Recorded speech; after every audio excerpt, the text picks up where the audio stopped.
Well, now we turn our attention to the power sector. Well, yes, a very important sector to the entire country. We're joined now by Dr. Earnest Nwapa, who is the Executive Secretary, Nigerian Content Development and Monitoring Board. Thank you for coming on this morning. Thank you, Kennedy. This is because local content law in the power sector. First of all, is it a law yet? Because I think it's a policy at the moment. Has it been taken to the National Assembly yet? My understanding is that it's a policy and the regulation that the power sector has put in place to begin to lead towards the process of making it into a law. That's the same way we did it on oil and gas. Okay, and you were also instrumental or part of those who put this together or worked on it? Well, we've been working together with the government, with the telecoms and the power sector, sharing our lessons, sharing our experience on the implementation of the Local Content Act in the oil and gas industry. And we're very happy that power has now taken very seriously and they're already implementing it. We believe that the capacities that have been built in the oil and gas industry are available to the power sector. So the same guys who are doing engineering in oil and gas can be deployed rapidly into the power sector.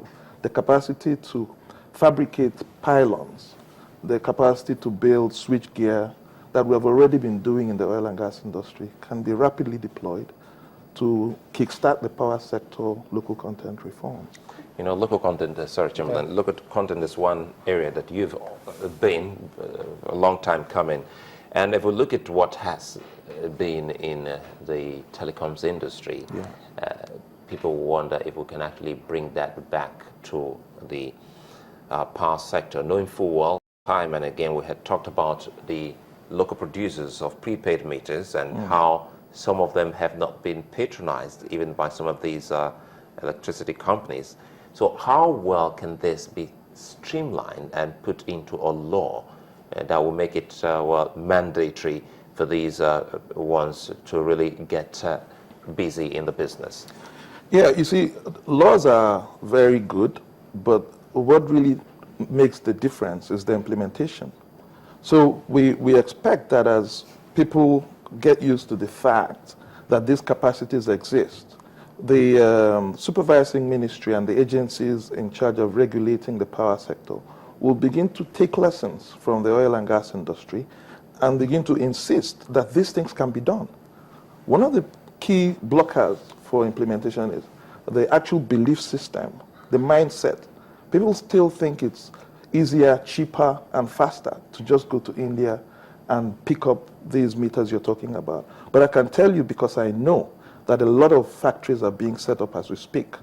And once we then push, as a country, we continue this push that has started already in the oil and gas sector, that people, consumers even, should trust Nigerian-made products. Because at the end of the day, it is the consumers that will buy these things. So the government has its role to play. The people also need to embrace Nigerian-made goods. And the law will insist on certain things. But if you don't really have the mass movement going, it will be difficult. It will be like pulling teeth. So what I envisage is that as these legal frameworks are being set up in telecom and power, we will gradually see a build-up of acceptability. The guys who have been traditionally bringing meters from all over the world will try to resist it. But then there comes the need for Nigerian entrepreneurs who have seen a brand new industry, a brand new opportunity for Nigerians to participate. You know, they will go in there and they will look around them. You know, you need to build the confidence of the people. We've had the DG of SON here in the country, in the studios, and we have talked about how reliable the Nigerian-made cables are.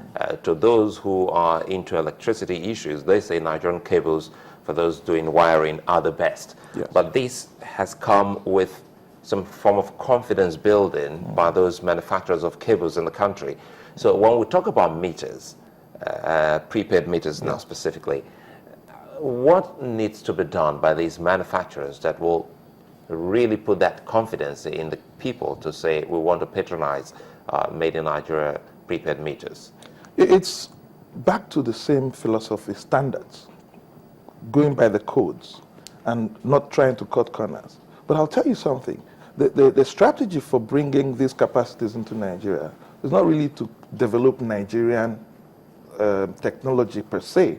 These are standard technologies that have been existing all over the world. When we want to manufacture these meters here, the way to do it is to leapfrog, bring an existing technology, put it on a shop floor in Nigeria, and people begin to manufacture it with the training that they've gotten from the same factories. So why wouldn't it have the same capacity and the same efficiency? We're working with the code, you make sure that there are standards, and there are tests. So it is, again, a mindset thing. In the oil and gas industry, for instance, there was a time we were looking at things that in the deep water, we wanted to say, look, Nigerians should not really start participating in the deep water space. But Nigerians themselves have moved into the deep water, and things are being manufactured that are deployed 2,000 meters below the sea level. And that is an area that you don't have so many opportunities of going to repair when things go bad. That tells you that in Nigeria, we can do everything that is done anywhere else in the world. Prepaid meters are not high-tech. Meters in general are basic technology. So it shouldn't be a problem at all. And I believe the power sector, they know that, and that's why they're pushing.